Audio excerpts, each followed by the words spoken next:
안녕하세요. 저는 박은순이라고 합니다. 정말 큰일 날 뻔했던 제 이야기 좀 들어주세요. 버스 창가에 기대 앉아 빠르게 스쳐 지나가는 풍경을 무심히 바라보았습니다. 하지만 제 마음은 이미 버스가 향하는 곳, 아들 태호가 사는 아파트에 가 있었어요. 일주일에 2번 이렇게 아들 집에 가서 손주 하준이를 돌보는 것이 어느새 제 삶의 가장 큰 낙이 되었습니다. 자식 다 키우고 이제는 편히 쉬라는 주변의 성화도 있었지만 자식 집에 드나들며 손주 재롱이라도 볼 수 있는 것이 저에게는 그 어떤 휴식보다도 큰 활력이 되었지요. 며느리인 인영이가 몸이 불편하니 제가 힘을 보태는 것이 당연하기도 했고요. 정류장에 내려 익숙한 아파트 단지로 들어서는 발걸음이 가벼웠습니다. 등에 짊어진 가방 안에는 아침부터 정성껏 끓인 소고기 뭇국과 갓 무친 나물이 들어 있었어요. 인영이가 입맛이 없을 때 제가 끓인 뭇국은 잘 먹는다는 아들의 말이 생각나서 새벽부터 부지런을 떤 결과물입니다. 엘리베이터 숫자가 올라가는 것을 보며 곧 문을 열고 달려 나와 제 품에 안길 예쁜 손주 하준이를 떠올리니 저절로 얼굴에 웃음꽃이 피었습니다. 딩동. 초인종 소리에 잠시 후 문이 열리고 제 예상과는 달리 현관에는 아들 태호가 서 있었습니다. 어머니, 오셨어요? 아이고, 이 무거운 걸 또 싸우셨네요. 왔어? 인영이는 안에 있고, 이건 하준이랑 인영이 먹이려고 좀 끓여왔다. 별거 아니야. 제 등에서 가방을 받아드는 아들의 얼굴이 조금은 수척해 보였어요. 안쓰러운 마음에 아들의 등을 한번 토닥여 주었습니다. 거실로 들어서자 휠체어에 앉아있던 며느리 인영이가 환한 미소로 저를 맞이했습니다. 어머님 오셨어요? 매번 이렇게 신세만 져서 어떡해요? 신세는 무슨? 내가 좋아서 오는 건데. 오늘은 몸 좀 어떠니? 네, 어머님 덕분에요. 어제보다는 한결 나은 것 같아요. 태호 씨, 어서 어머님 가방 받아드려요. 인영이는 언제나처럼 상냥하고 예의가 발랐습니다. 희귀병으로 인해 허리 아래로는 거의 힘을 쓰지 못해 휠체어에 의지해야 하는 상황임에도 단 한 번도 얼굴을 찌푸리는 법이 없었지요. 오히려 그런 자신 때문에 가족들이 고생한다며 늘 미안해하는 착한 며느리였습니다. 아들 태호는 그런 아내를 정말 지극정성으로 돌봤어요. 아내의 식사를 챙기고 휠체어를 밀어주고 밤에는 다리를 주물러주는 것이 일상이었습니다. 저렇게 착한 아들이 저런 천사 같은 며느리를 만났으니 비록 병마가 두 사람을 힘들게 할지언정 서로 의지하며 잘 이겨내리라 믿어 의심치 않았습니다. 할머니. 방에서 놀고 있던 하준이가 저를 발견하고는 장난감 자동차를 손에 쥔 채로 아장아장 달려왔습니다. 저는 얼른 팔을 벌려 제 키만 한 손주를 품에 가득 안았어요. 아이에게서 나는 포근한 분유 냄새와 맑은 웃음소리가 한순간에 온몸의 피로를 녹여주는 것 같았습니다. 우리 하준이 할머니 보고 싶었어? 네. 할머니, 하준이가 자동차 조립했어요. 엄청 커요. 그래. 우리 하준이가 벌써 그렇게 큰 것도 조립할 줄 알아? 어디 한번 할머니한테 자랑해봐. 하준이의 손에 이끌려 방으로 들어가 블록으로 만든 커다란 자동차를 보며 한참이나 칭찬을 해주었습니다. 아이는 뭐가 그리 좋은지 까르르 웃으며 제 무릎에 앉아 제잘거렸지요. 그 평화로운 모습을 거실 소파에 앉은 아들과 휠체어에 기댄 며느리가 흐뭇하게 바라보고 있었습니다. 모든 것이 완벽하게 행복해 보이는 그런 오후였어요. 아들은 회사에 출근해야 한다며 채비를 마쳤고 저는 아들에게 걱정 말고 다녀오라며 손을 흔들어 주었습니다. 이제 이 집에는 저와 인영이 그리고 하준이 이렇게 셋만 남았지요. 인영이는 제게 연신 미안해하며 과일을 깎아주려 했지만 제가 손사래를 치며 쉬라고 했습니다. 괜찮다 아가. 넌 그냥 편히 앉아서 하준이 노는 거나 보고 있어. 내가 다 할 테니. 그래도 어머님 죄송해서요. 죄송하긴. 불편한 몸으로 하준이 키우는 너가 더 대단하지. 내가 이 정도도 못 해주겠니? 저는 인영이를 소파 옆에 편히 있도록 하고 제가 가져온 반찬들을 냉장고에 정리했습니다. 그리고 하준이와 함께 그림책을 읽어주기도 하고 블록 쌓기 놀이를 하며 시간을 보냈어요. 하준이는 유독 저를 잘 따랐습니다. 어쩌면 엄마가 몸이 불편해 마음껏 안아주거나 뛰어놀아주지 못하는 것에 대한 보상 심리일지도 모른다고 저는 막연히 생각했지요. 오후 2시가 넘어가자 하준이가 눈을 비비며 졸려하기 시작했습니다. 아이를 안아들고 침실로 향했어요. 인영이는 휠체어를 굴려 침실 문 앞까지 따라와서는 어머님 힘드실 텐데 라며 안절부절 못하는 표정을 지었습니다. 저는 괜찮다는 눈짓을 보내고 방으로 들어가 하준이를 침대에 뉘었습니다. 우리 하준이 이제 코 잘 시간이에요. 할머니 이야기 하나만 더 해주세요. 알았어. 우리 강아지 무슨 이야기가 듣고 싶을까? 저는 나직한 목소리로 전래동화를 하나 들려주었습니다. 제 목소리가 자장가처럼 들렸는지 하준이는 금세 눈이 스르르 감기는 듯 했어요. 잠결에 든 아이의 등을 토닥여주는데 바로 그 순간이었습니다. 하준이가 거의 감긴 눈을 살짝 뜨며 제 귓가에 입을 가져다 댔습니다. 그리고는 세상에서 가장 비밀스러운 이야기를 털어놓는 아이처럼 아주 작은 목소리로 속삭였어요. 할머니, 엄마가 이건 비밀이랬는데. 아이의 뜨거운 숨결이 귓가에 닿았습니다. 저는 아이의 뜬금없는 말에 피식 웃으며 무슨 비밀인데 우리 하준이가 알고 있을까? 하고 되물었지요. 아이가 장난을 치는 것이라 생각했습니다.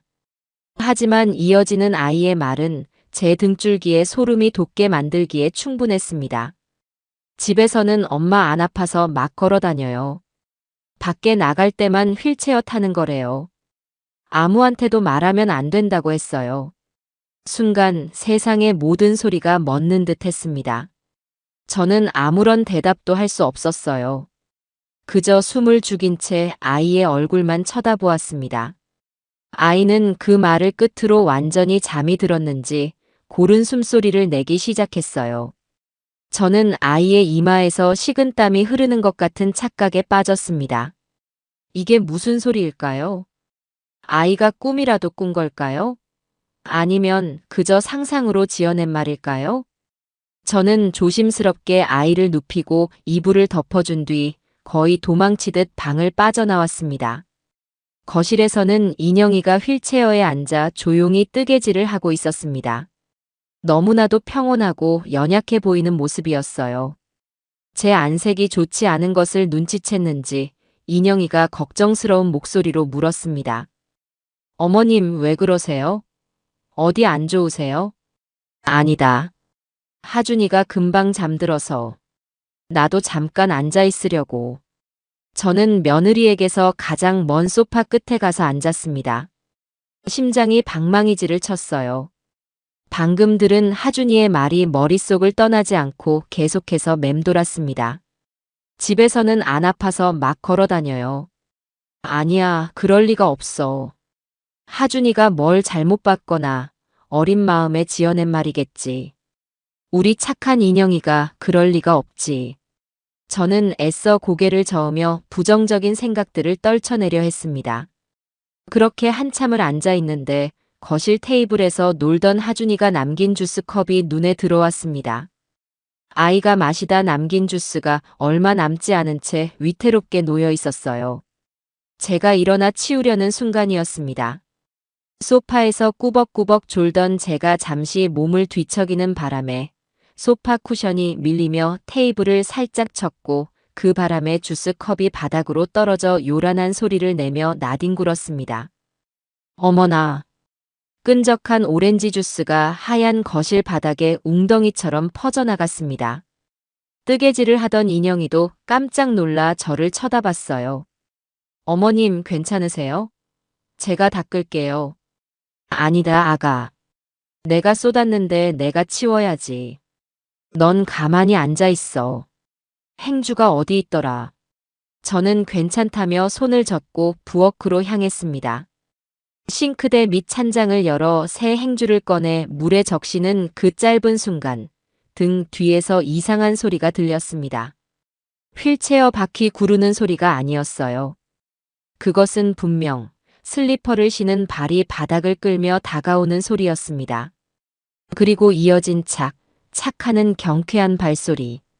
저는 고개를 돌릴 생각도 못한 채 그 자리에 얼어붙고 말았습니다.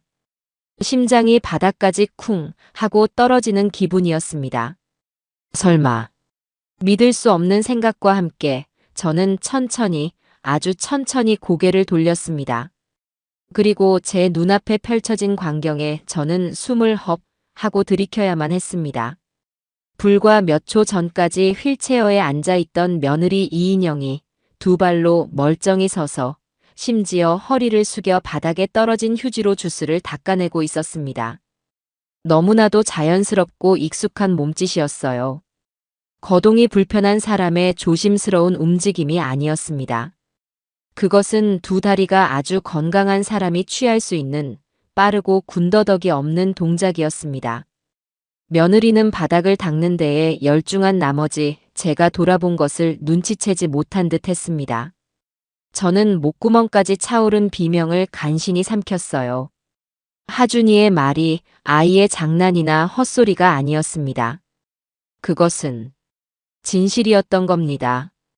제가 멍하니 서서 그 모습을 지켜보고 있다는 것을 깨달은 것은 바닥을 다 닦은 며느리가 무심코 고개를 들었을 때였습니다.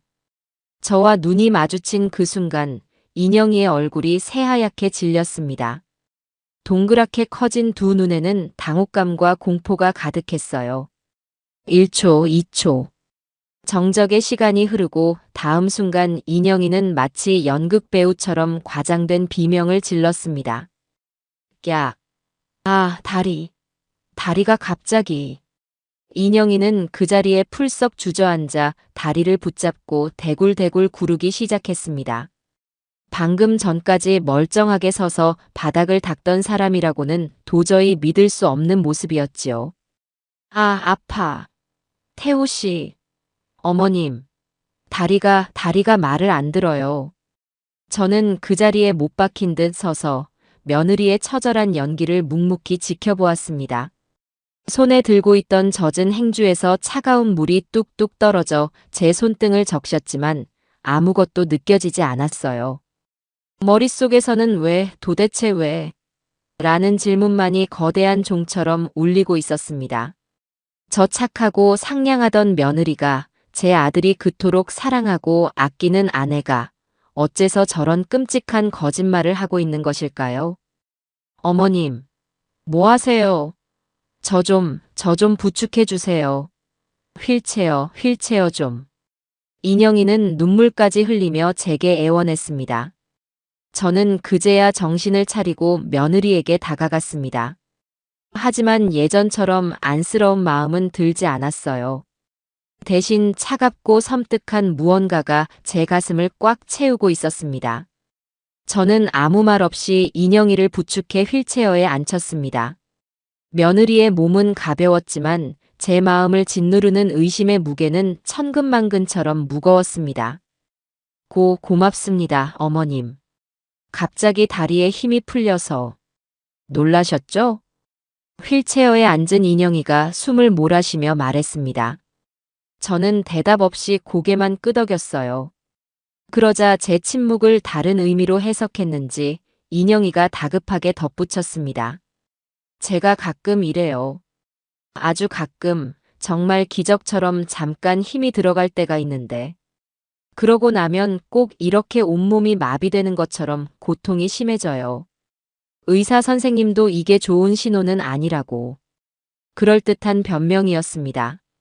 아마 예전에 저였다면 오죽하면 그랬을까, 가엾은 것이라며 며느리의 손을 잡고 눈물을 글썽였을지도 모릅니다. 하지만 이제는 아니었어요. 잠든 하준이의 속삭임과 방금 제 눈으로 목격한 진실이 며느리의 모든 말을 거짓으로 만들고 있었습니다. 저는 며느리의 얼굴을 가만히 들여다보았습니다. 창백한 얼굴, 겁에 질린 눈빛, 가늘게 떨리는 입술. 모든 것이 완벽한 연기처럼 느껴졌습니다. 이 평화롭고 행복해 보이던 아들의 가정에 제가 알지 못하는 거대한 비밀과 거짓이 숨어 있음을 직감했습니다. 그리고 그날 저는 결심했어요. 이 모든 것의 진실을 제 눈으로 똑똑히 확인하고야 말겠다고 말입니다. 그날 아들의 집에서 나온 뒤 어떻게 집까지 돌아왔는지 기억이 희미합니다. 버스 창밖으로 익숙한 풍경들이 무심하게 스쳐 지나갔지만 제 눈에는 아무것도 들어오지 않았어요. 머릿속에서는 오직 한 장면만이 며느리 인영이가 두 발로 멀쩡하게 서서 바닥을 닦던 그 모습만이 닳고 다른 필름처럼 반복해서 재생되고 있었습니다. 그리고 그 위에 겹쳐지는 하준이의 속삭임. 집에서는 엄마 안 아파서 막 걸어 다녀요. 아이의 순진한 목소리는 이제 더 이상 아이의 투정이 아니었습니다. 그것은 제가 외면하려 했던 진실의 첫 번째 조각이었지요. 집에 도착해 현관문을 열고 들어서는 순간 텅 빈 집의 정적이 유난히 무겁게 느껴졌습니다. 평소 같았으면 아들 집에 다녀온 뒤에 피곤함과 손주를 보고 온 충만함이 뒤섞여 바로 소파에 몸을 뉘었을 테지만 그날은 그럴 수가 없었어요. 저는 부엌으로 가 냉수 한 잔을 단숨에 들이켰습니다. 차가운 물줄기가 타는 듯한 속을 식혀주는 것 같았지만 머릿속의 혼란은 조금도 가라앉지 않았습니다. 인영이는 왜 그런 거짓말을 하는 걸까요? 그 연약하고 착해 보이던 얼굴 뒤에 도대체 어떤 비밀이 숨겨져 있는 걸까요? 며칠 동안 잠을 설쳤습니다. 아들에게서는 아무런 연락이 없었어요.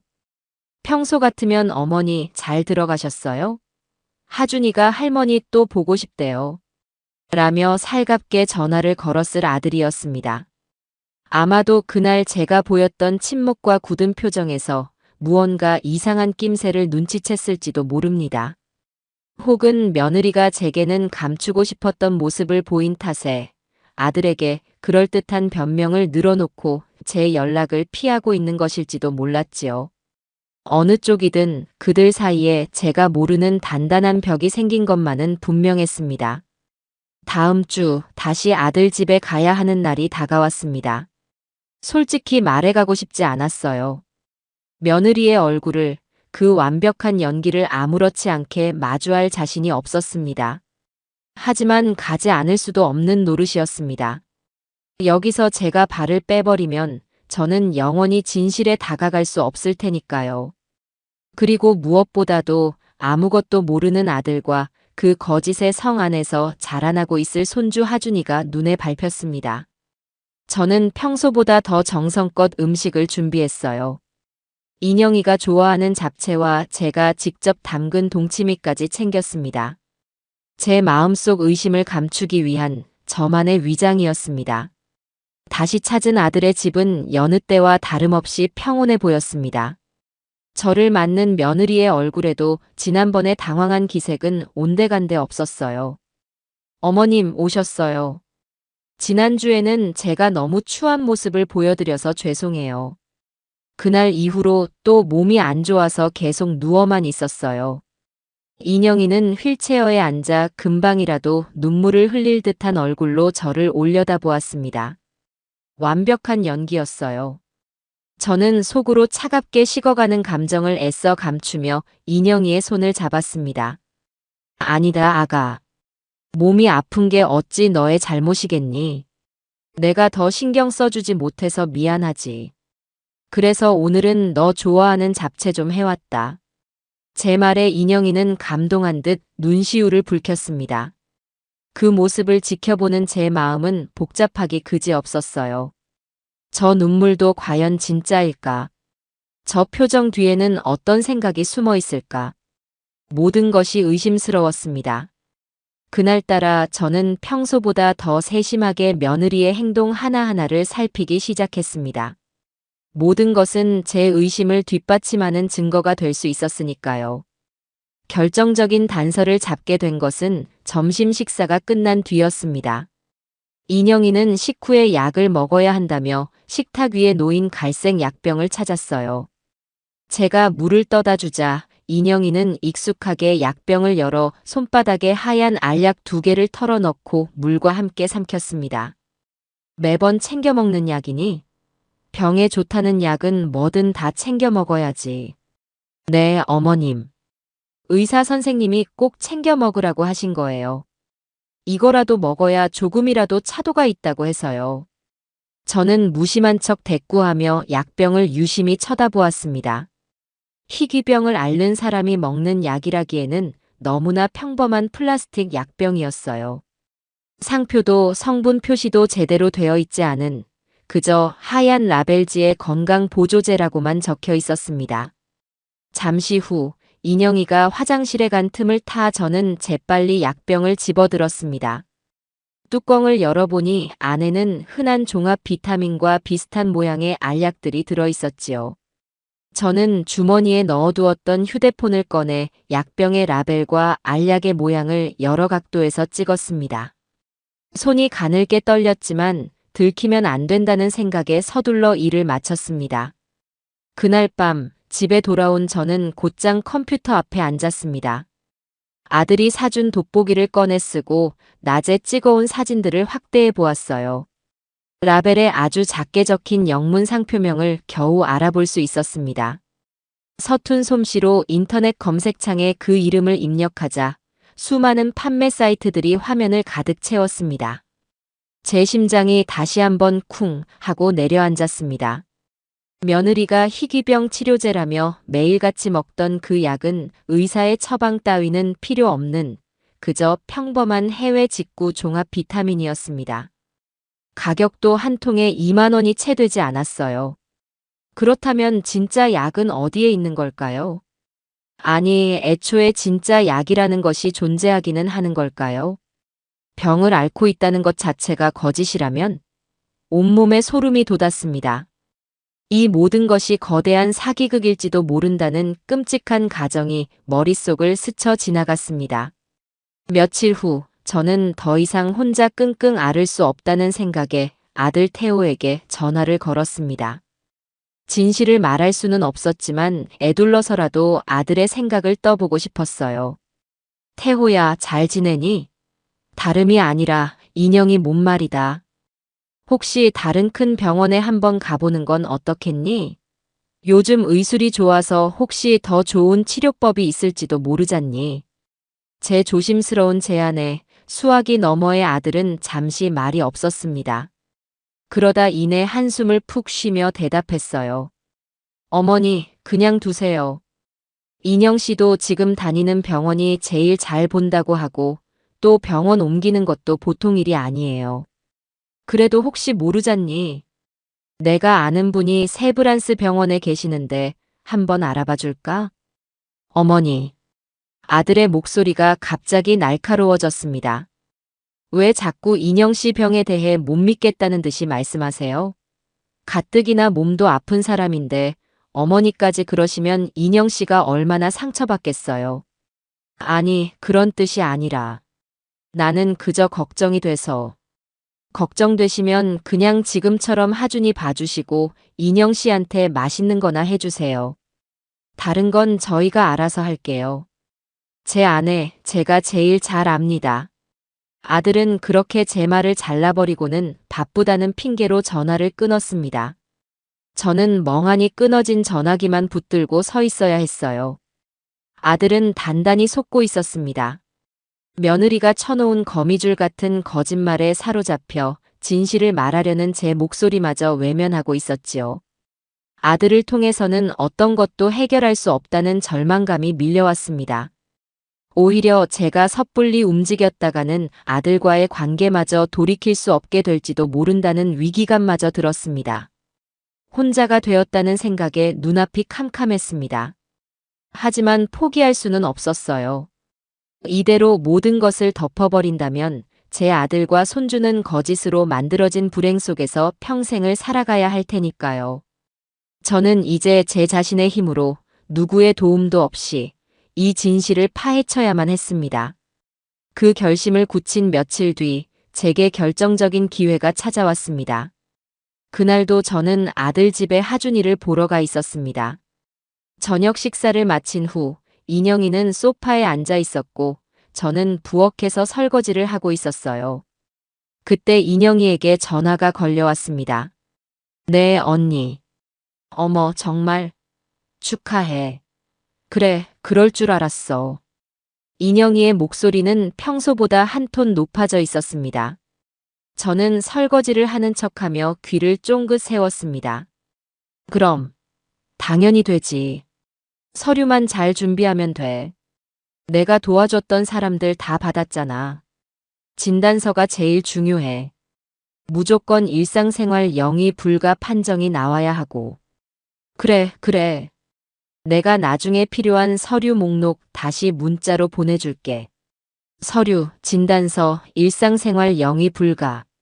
제 심장이 다시 뛰기 시작했습니다. 통화 내용은 명백히 보험금과 관련된 이야기처럼 들렸습니다. 통화를 마친 인영이는 기분이 좋은지 콧노래를 흥얼거리며 무언가를 종이에 적기 시작했어요. 그러다 거실 한쪽에 쌓여있던 재활용 쓰레기 더미를 발견하고는 제게 말했습니다. 어머님, 저것 좀 버려야 하는데. 제가 움직이질 못해서. 괜찮다, 내가 나가는 길에 버릴게. 저는 기다렸다는 듯이 대답했습니다. 이것은 기회였습니다. 인영이가 잠시 하준이를 데리고 방으로 들어간 사이 저는 재빨리 재활용 종이가 담긴 봉투로 다가갔습니다. 그리고 봉투를 뒤적여 인영이가 방금 무언가를 적고 구겨버린 종이 조각을 찾아냈어요. 그뿐만이 아니었습니다. 봉투 깊숙한 곳에서는 여러 장의 서류들이 함께 묶여 나왔습니다. 은행에서 온 우편물 봉투, 병원 로고가 찍힌 서류, 그리고 너덜너덜해진 보험 약관처럼 보이는 것들이었습니다. 저는 떨리는 손으로 그것들을 제 가방 가장 깊숙한 곳에 쑤셔 넣었습니다. 심장이 터질 것처럼 두근거렸지만 얼굴은 최대한 평온함을 유지하려 애썼어요. 집으로 돌아오는 내내 제 가방 안에 든 서류 뭉치가 마치 뜨거운 불덩이처럼 느껴졌습니다. 집에 도착하자마자 저는 가방에서 꺼낸 서류들을 식탁 위에 펼쳐 놓았습니다. 가장 먼저 눈에 들어온 것은 여러 보험사에서 온 보험금 지급 내역서였습니다. 질병 후유 장애 보험금, 장기 간병비 지원금. 지급된 금액의 숫자들을 더해보니 그 액수는 제가 평생 만져보지도 못한 억 단위의 돈이었습니다. 그리고 그 옆에는 며느리 인영이의 이름으로 발급된 진단서 사본이 있었습니다. 병명은 저도 처음 들어보는 희귀신경계 질환이었고 진단 내용에는 분명하게 적혀 있었습니다. 상기 환자는 희귀신경 질환으로 인한 영구적 하지 마비 상태로 타인의 도움 없이는 독립적인 일상생활이 불가능함을 확인함. 영구적 하지 마비. 저는 그 단어 위에서 눈을 뗄 수가 없었습니다. 두 발로 멀쩡히 서서 바닥을 닦던 며느리의 모습이 눈앞에 선명하게 떠올랐습니다. 이것은 명백한 거짓이었습니다. 단순한 꾀병 수준이 아니었어요. 이것은 의사를 속이고 보험사를 속여 거액의 돈을 타내기 위한 치밀하게 계획된 범죄였습니다. 제 손은 분노와 배신감으로 부들부들 떨렸습니다. 착하고 가여운 며느리라고 생각했던 제 자신이 한심하게 느껴졌어요. 아들의 눈을 가리고 이 모든 일을 꾸민 며느리의 진짜 얼굴을 떠올리자 등골이 오싹해졌습니다. 이제 저는 더 이상 물러설 곳이 없었습니다. 이 끔찍한 진실을 세상 밖으로 끌어내야만 했습니다. 보험 사기라는 명백한 증거를 손에 쥐었지만 제 마음은 오히려 더 무거워졌습니다. 이것을 어떻게 세상에 알려야 할까요? 당장 경찰서로 달려가야 할까? 아니면 아들을 다시 한번 설득해야 할까? 머릿속이 실타래처럼 엉켜 무엇부터 시작해야 할지 알 수가 없었습니다. 며느리 인영이가 벌인 일이 단순히 거짓말의 수준을 넘어선 범죄라는 것을 깨닫게 되자 덜컥 겁이 나기도 했습니다. 만약 제가 이 사실을 폭로한다면 제 아들의 인생은 그리고 손주 하준이의 삶은 어떻게 되는 걸까요? 가정이 풍비박산 나는 것은 아닐까? 그 생각에 이르자 섣불리 움직일 수가 없었습니다. 저는 일단 모든 증거를 안전하게 보관하기로 했습니다. 진단서 사본과 보험금 내역서는 휴대폰으로 모두 찍어두고 원본은 제 장롱 가장 깊숙한 곳, 낡은 혼수함 밑에 숨겨두었습니다. 그리고 저는 다시 아무것도 모르는 시어머니의 얼굴을 하고 아들의 집을 드나들기 시작했어요. 이전과 달라진 점이 있다면 이제는 며느리의 모든 행동과 말을 의심의 눈으로 필터링하며 또 다른 단서를 찾기 위해 온 신경을 곤두세우고 있다는 것이었습니다. 그러던 어느 날이었습니다. 그날은 인영이가 오랜만에 예전 직장 동료들이 병문안을 온다고 했습니다. 저는 손님 맞이를 도와주겠다며 평소보다 조금 이른 시간에 아들 집을 찾았어요. 인영이는 제게 어머님 힘드실 텐데 그냥 쉬세요. 제가 음식은 다 배달시켰어요. 라며 저를 소파에 앉혔습니다. 하지만 저는 손주 하준이를 돌본다는 핑계로 거실을 떠나지 않았어요. 잠시 후 초인종이 울리고 손님들이 들어왔습니다. 인영이의 말대로 서너 명의 젊은 여자들이었어요. 그런데 그들의 분위기는 병문안을 온 사람들의 그것과는 사뭇 달랐습니다. 걱정스러운 표정보다는 무언가에 잔뜩 긴장하고 초조해하는 기색이 역력했지요. 그들은 거실에 들어서자마자 저를 힐끗 쳐다보며 인영이에게 무언가 눈짓을 보냈습니다. 인영이는 애써 태연한 미소를 지으며 말했습니다.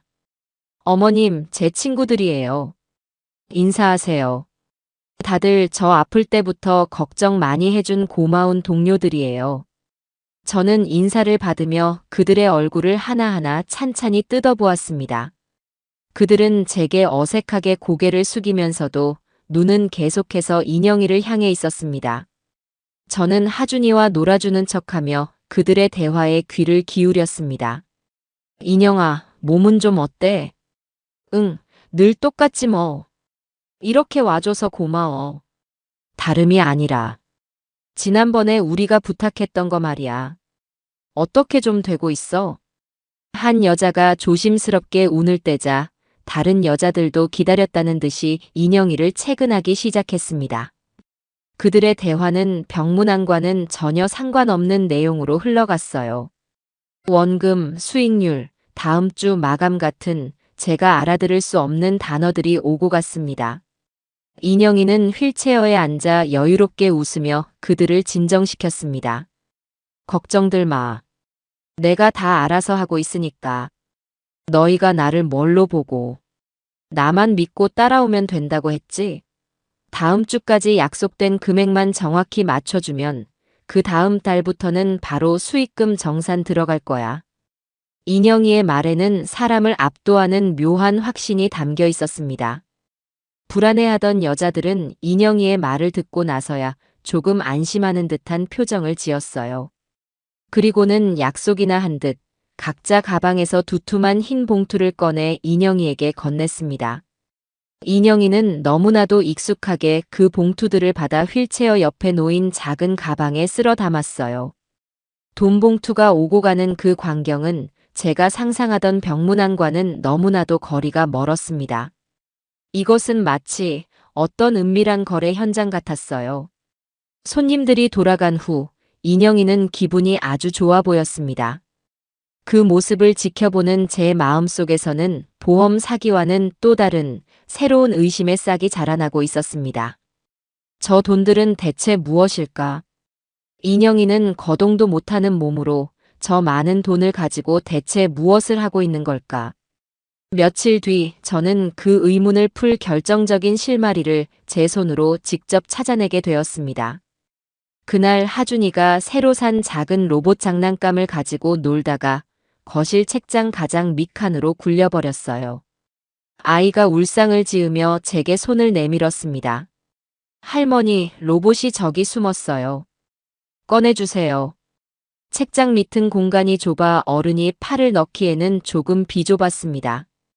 저는 바닥에 거의 엎드리다시피 한 자세로 팔을 뻗어 장난감을 더듬어 찾았어요.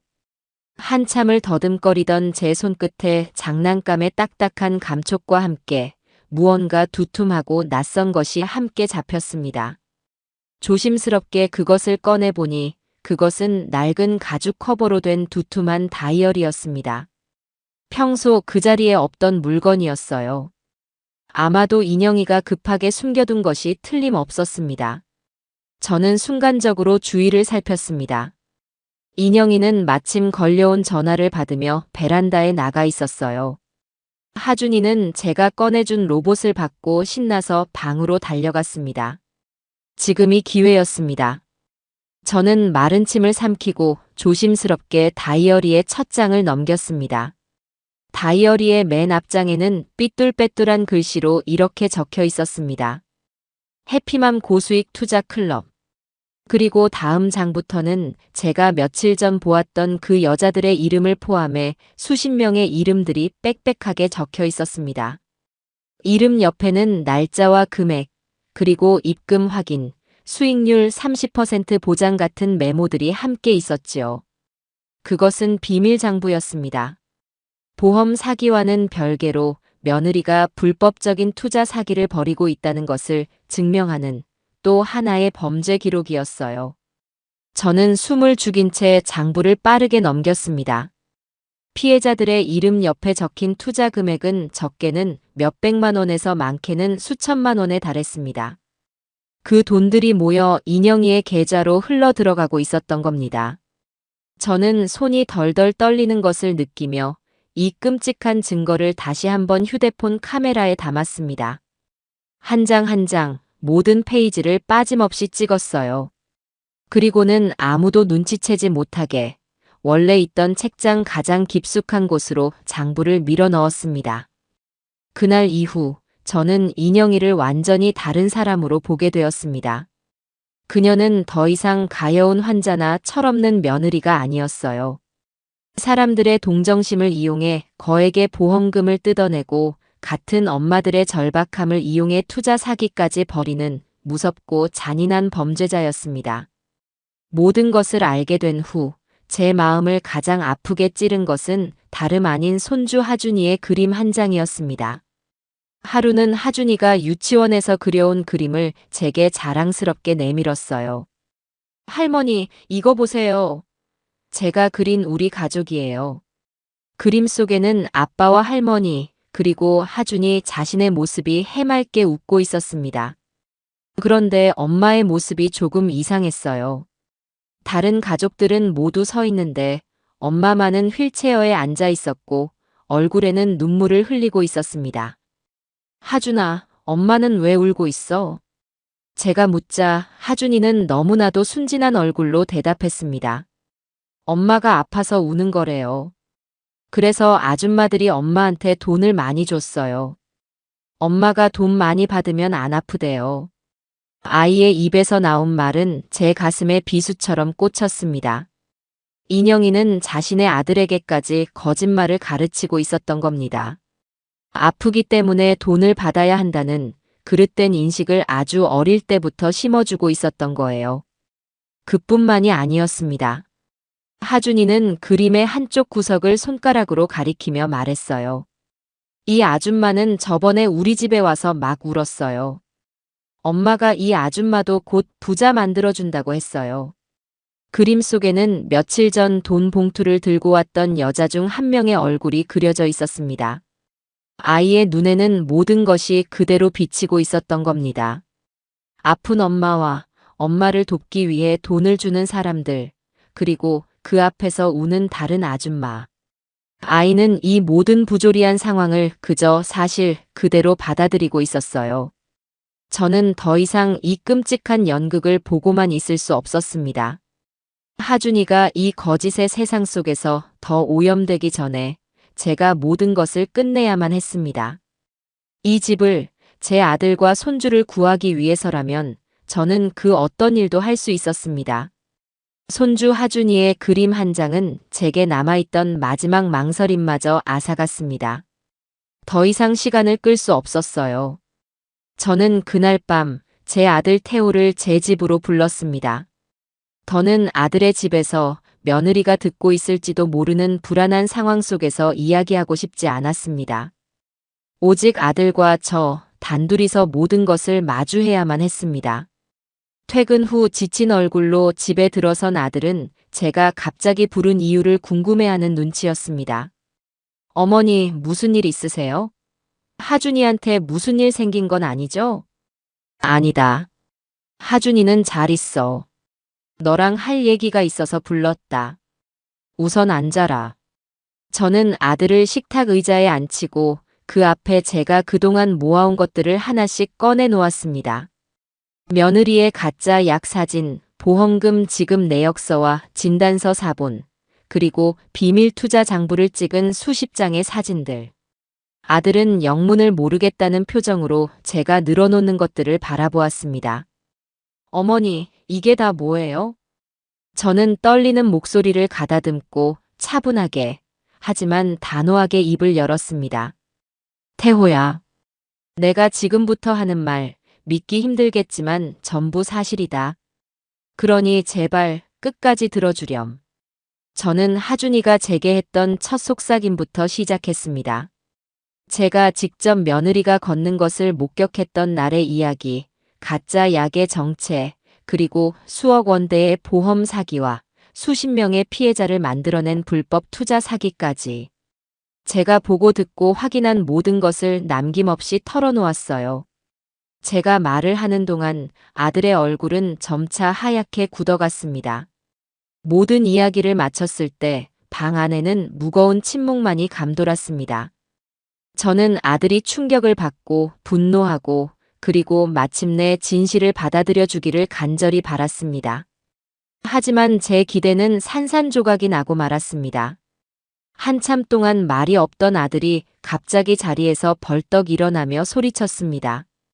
지금 이게 다 사실이라는 말이에요? 어머니, 제정신이세요.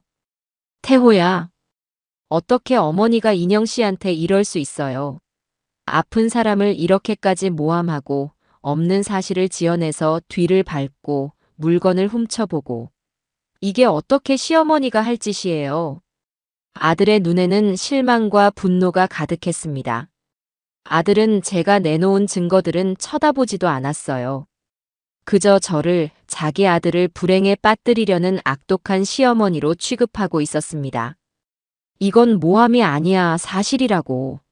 너의 눈으로 직접 이 서류들을 봐. 너의 아내가 무슨 짓을 하고 있는지 똑똑히 보란 말이다. 됐어요. 더는 듣고 싶지 않아요. 어머니가 인영 씨를 얼마나 싫어했으면 이런 끔찍한 소설까지 쓰세요. 제 아내는 아파요. 제가 매일 밤 그 사람 다리를 주무르지 않으면 잠도 못 자는 사람이라고요. 그런데 걷다니요? 사기꾼이라니요? 말도 안 되는 소리 하지 마세요. 아들은 이성을 잃고 제게 악을 썼습니다. 그리고는 식탁 위에 놓여있던 서류들을 거칠게 밀쳐 바닥으로 흩어버렸습니다. 종이들이 힘없이 방바닥을 나뒹굴었어요. 그것은 마치 진실을 외면당한 제 마음 같았습니다. 다시는 인영 씨나 우리 집에 대해서 그런 말 꺼내지 마세요. 그리고 당분간 하준이 보러 오실 필요도 없어요. 어머니 같은 분께 제 아들을, 제 아내를 맡길 수 없으니까요. 저희 가정을 파탄 내려고 작정한 분한테요. 그 말을 끝으로 아들은 현관문을 박차고 나가버렸습니다. 쾅 하고 닫히는 문소리가 제 심장을 내리치는 것 같았습니다. 저는 그 자리에 주저앉아 흩어진 종이들을 망연자실하게 바라보았습니다. 눈물이 쏟아졌어요. 아들을 구하고 싶었는데 오히려 아들에게서 가장 깊은 상처를 받고 버림받은 기분이었습니다. 세상에 정말 저 혼자만 남겨진 것 같았어요. 그날 밤 저는 뜬 눈으로 밤을 새웠습니다. 절망감에 모든 것을 포기하고 싶다는 생각마저 들었습니다. 하지만 동이 트고 창문으로 희미한 빛이 들어올 때쯤 저는 며느리의 비밀 장부에서 보았던 이름들을 떠올렸습니다. 해피맘 고수익 투자 클럽. 그리고 그 아래 적혀있던 수십 명의 엄마들. 그들도 어쩌면 저처럼 어디에도 하소연하지 못하고 속만 태우고 있을지도 모릅니다. 아이의 병원비를, 대출받은 돈을 잃고 절망에 빠져 있을 그들의 얼굴이 떠오르자 저는 이대로 주저앉을 수 없다는 생각이 들었습니다. 이것은 더 이상 제 가족만의 문제가 아니었습니다. 저는 자리에서 일어나 컴퓨터를 켰습니다. 그리고 검색창에 해피맘, 투자 사기 같은 단어들을 입력하기 시작했어요. 제가 사는 지역의 맘카페를 찾아 가입하고 며칠 동안 눈이 빠져라 게시판을 뒤졌습니다. 그리고 마침내 저는 찾아냈습니다. 혹시 해피맘 클럽에 투자하신 분 계신가요? 라는 제목의 글이었습니다. 글쓴이는 몇 달째 수익금은커녕 원금도 돌려받지 못하고 있다는 내용과 함께 주최자와 연락이 잘 닿지 않아 불안하다는 심경을 토로하고 있었습니다. 그 글의 댓글에는 저와 같은 처지라는 엄마들의 절규가 줄을 잇고 있었어요. 아이 수술비 하려고 모아둔 돈이었는데 남편 몰래 마이너스 통장까지 썼는데 죽고 싶은 심정이에요. 댓글 하나하나에 담긴 절박함과 고통이 모니터를 뚫고 제 가슴을 후벼 팠습니다. 그들이 말하는 주최자의 특징은 몸이 불편하지만 사람들을 잘 이끌고 고수익을 보장한다며 엄마들을 현혹했다는 점에서 제 며느리 인영이와 정확히 일치했습니다. 저는 더 이상 망설이지 않았습니다. 아들은 저를 믿어주지 않았지만 법은 제 편이 되어줄지도 모릅니다. 아니, 반드시 그렇게 만들어야만 했습니다. 저 이름 모를 피해자들을 위해서라도, 그리고 무엇보다 이 모든 거짓의 한가운데서 아무것도 모른 채 웃고 있는 제 손주 하준이를 위해서라도요. 저는 바닥에 흩어져 있던 서류들을 다시 주워 모았습니다. 구겨진 종이들을 하나하나 정성껏 폈어요. 그리고 제가 맘카페에서 찾아낸 피해자들의 글들을 모두 출력했습니다. 며느리의 가짜 약 사진, 보험 서류, 비밀 장부, 그리고 피해자들의 증언까지. 모든 증거가 하나의 파일을 이루었습니다. 그것은 제 며느리 이인영이라는 사람의 죄를 증명하는 완벽한 기록이었습니다. 다음 날 아침, 저는 평소보다 이른 시간에 집을 나섰습니다. 가장 깨끗한 옷으로 갈아입고 머리도 단정하게 빗었어요. 초라하거나 나약해 보이고 싶지 않았습니다. 제 발걸음은 조금의 망설임도 없이 한 곳을 향하고 있었습니다. 집에서 몇 정거장 떨어진 곳에 있는 파란색 간판이 걸린 건물이었습니다. 경찰서. 건물 앞에 서자 만감이 교차했습니다. 제가 지금 하려는 일이 과연 옳은 일일까? 이 문을 들어서는 순간 다시는 예전으로 돌아갈 수 없을지도 모릅니다. 아들은 저를 평생 원망하게 될지도 몰라요. 하지만 저는 고개를 들었습니다. 경찰서 건물을 비추는 아침 햇살이 마치 제게 용기를 내라고 말해주는 것 같았어요. 저는 심호흡을 한번 크게 하고 제 모든 것을 건다는 심정으로 경찰서의 무거운 유리문을 밀고 안으로 들어섰습니다. 제 손에는 제 며느리의 모든 비밀이 담긴 서류 봉투가 단단히 들려 있었습니다. 육중한 유리문을 밀고 들어선 경찰서 내부는 낯설고 서늘한 공기로 가득했습니다. 여기저기서 쉴 새 없이 울리는 전화벨 소리, 바쁘게 오가는 제복 입은 경찰들의 무표정한 얼굴, 낡은 서류와 잉크가 뒤섞인 듯한 희미한 냄새까지. 평생을 법 없이도 살아온 저 같은 늙은이에게는 그저 위압적으로만 느껴지는 공간이었지요. 저는 잠시 현관에 서서 숨을 골랐습니다. 손에 든 서류 봉투의 무게가 새삼 무겁게 느껴졌어요.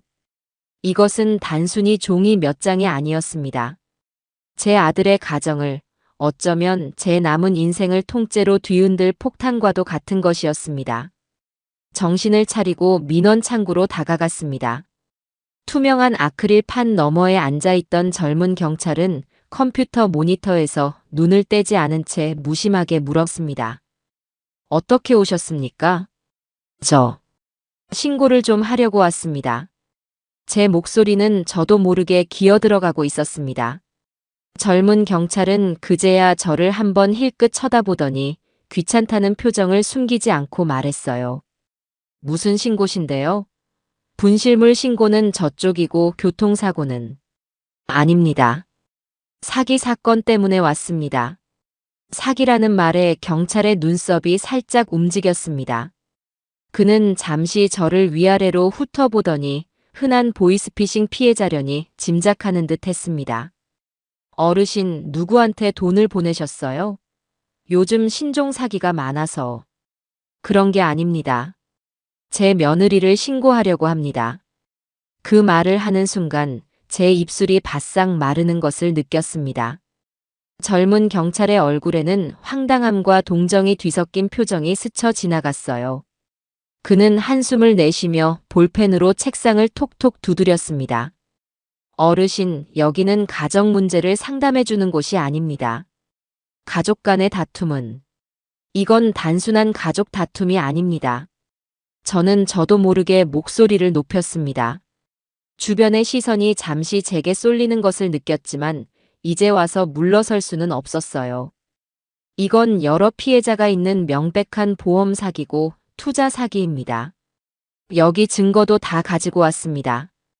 저는 품에 안고 있던 서류 봉투를 창구 위로 밀어 올렸습니다.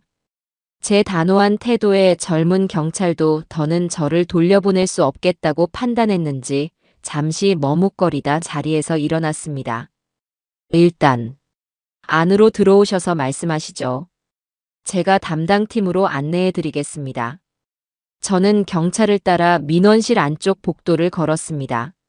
미로처럼 이어진 복도를 따라 도착한 곳은 지능범죄수사팀이라는 팻말이 붙은 사무실 앞이었어요. 사무실 안은 서류 더미와 컴퓨터로 가득 차 있었고 저보다 나이가 조금 더 들어 보이는 한 형사가 심각한 얼굴로 통화를 하고 있었습니다. 젊은 경찰이 그에게 다가가 귓속말을 하자 형사는 통화를 급하게 마무리하고 저를 돌아보았습니다. 제가 담당 형사 김진수입니다.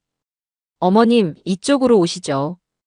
김 형사라 불린 남자의 목소리는 낮고 차분했지만 그의 눈빛은 날카롭게 저를 꿰뚫어 보는 듯 했습니다.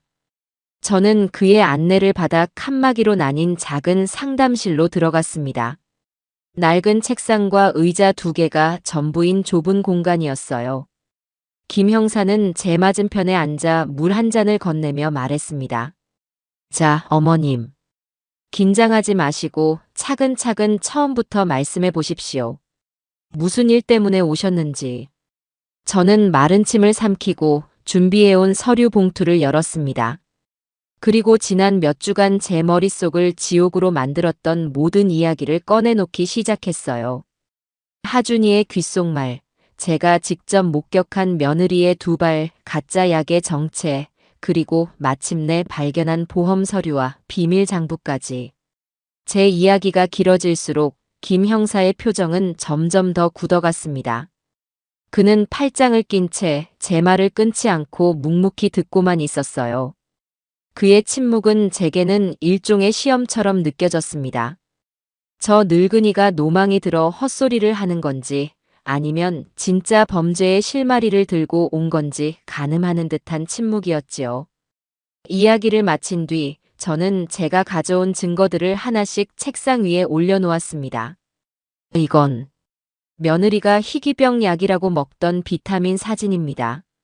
그리고 이건 며느리 이름으로 나온 진단서, 사본과 보험금 지급 내역서고요. 여기에는 영구적 하지 마비라고 분명히 적혀 있습니다.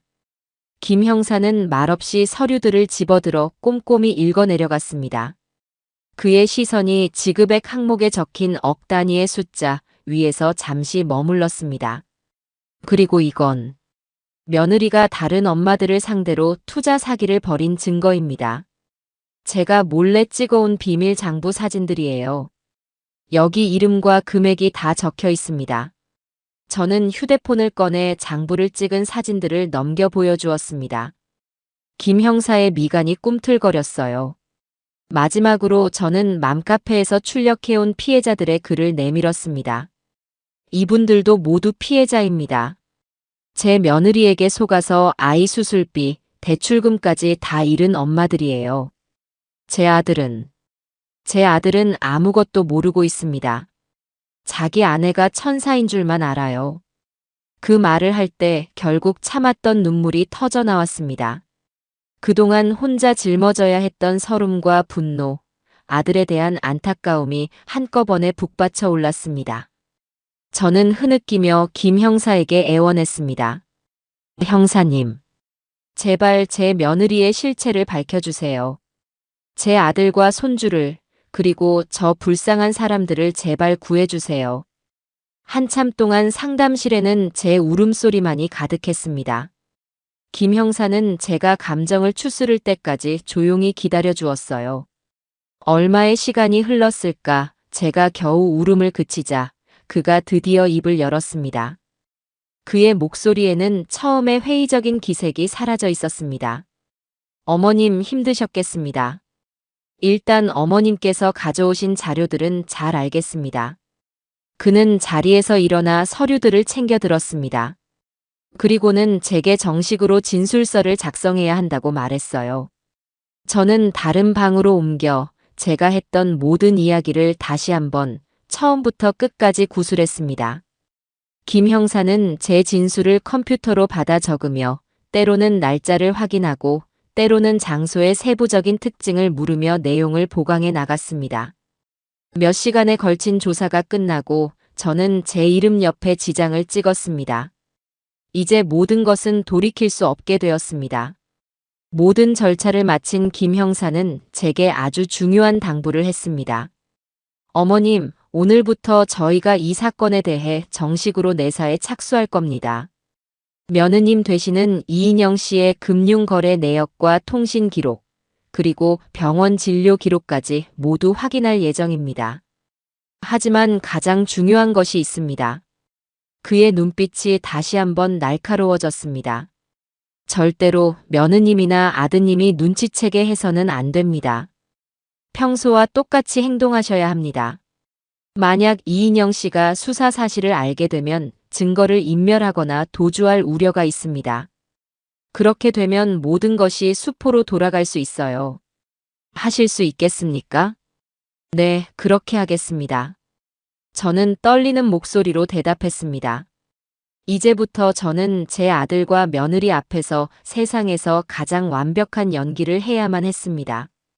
진실을 감춘 시어머니, 아무것도 모르는 할머니의 연기를요. 경찰서를 나설 때 바깥 세상은 제가 들어갈 때와는 전혀 다르게 보였습니다. 평범하게 거리를 오가는 사람들, 가게의 불빛들, 자동차 소음까지. 모든 것이 그대로였지만 저 혼자만 다른 세상에 떨어진 기분이었습니다. 거대한 비밀을 경찰과 공유하게 된 저는 이제 더 이상 평범한 할머니가 아니었습니다. 저는 제 손으로 거대한 폭탄의 심지에 불을 붙인 사람이었습니다. 안도감과 함께 심장을 짓누르는 거대한 불안감이 동시에 밀려왔습니다. 과연 저는 이 모든 것을 감당할 수 있을까요? 경찰서에 다녀온 며칠 뒤 저는 지옥 같은 시간을 보내고 있었습니다. 김 형사와의 약속대로 저는 아무 일도 없었다는 듯이 행동해야 했어요.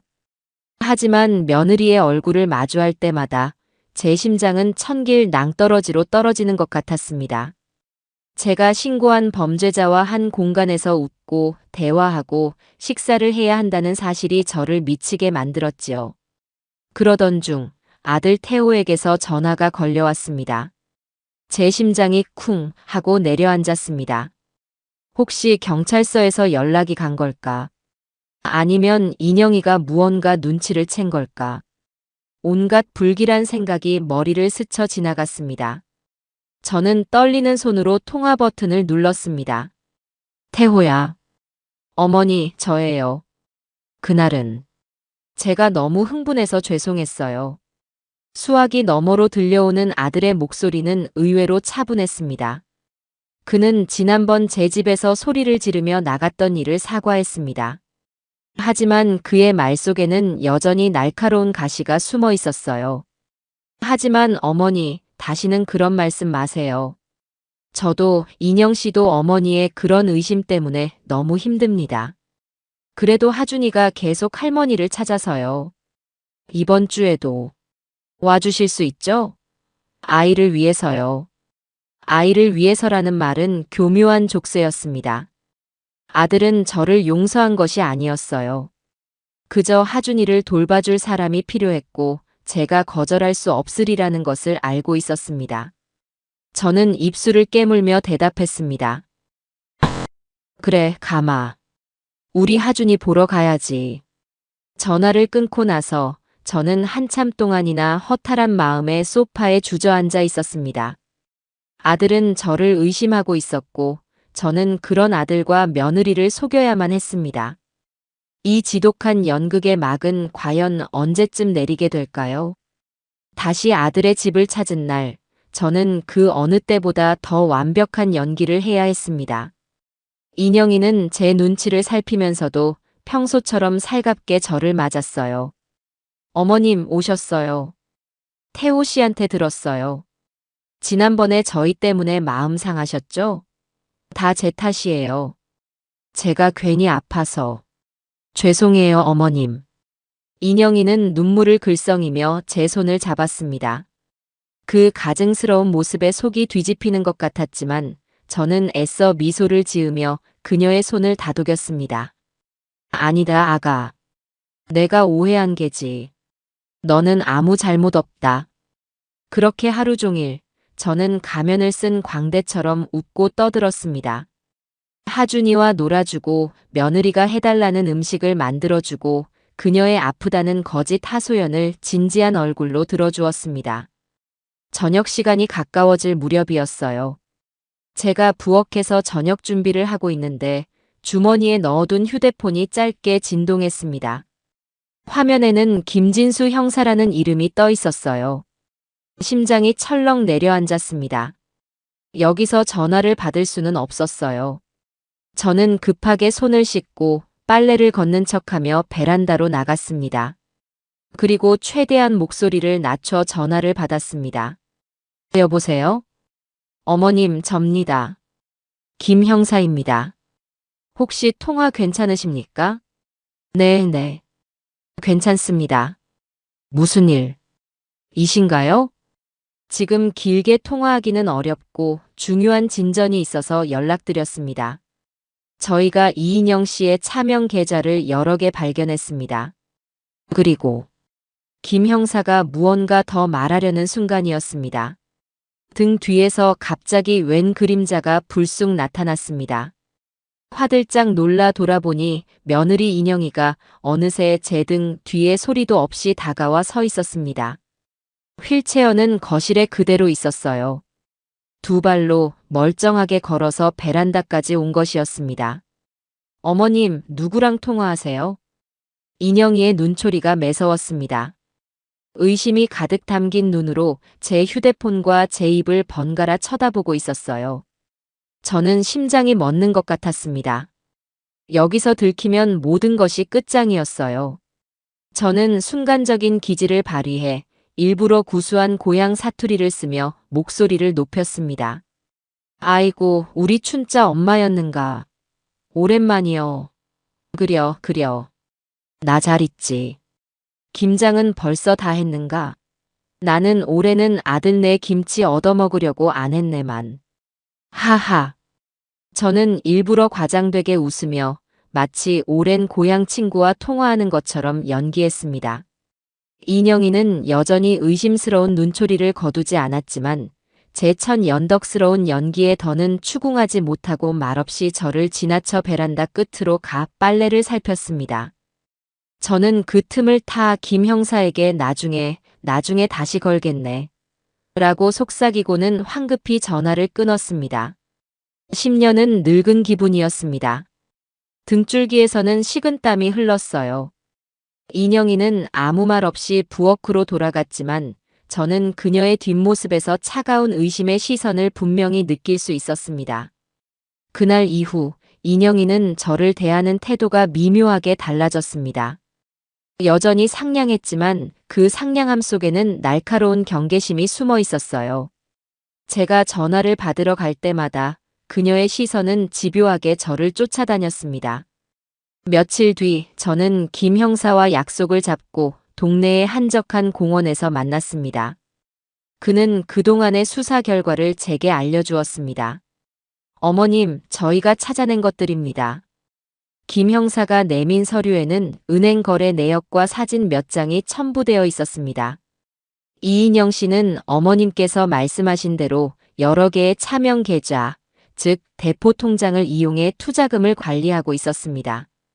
저희가 확인한 금액만 벌써 수억 원대에 이릅니다. 그리고 이건 저희가 며칠간 잠복하며 찍은 사진입니다. 사진 속에는 인영이가 아파트 지하 주차장에서 차에서 내린 뒤 멀쩡하게 걸어서 엘리베이터 앞으로 가 휠체어로 옮겨 타는 모습이 선명하게 찍혀 있었습니다. 완벽한 증거였어요. 병원 기록도 확인했습니다. 진단서를 발급한 의사는 실제 존재했지만 이인영 씨는 초기 진단 이후 어떠한 재활 치료나 정기적인 검진도 받지 않았습니다. 영구장애 판정을 받은 환자에게서는 절대로 볼 수 없는 비정상적인 기록이지요. 이제 이 정도 증거만으로도 사기죄 입증은 물론 구속영장 청구까지 가능합니다.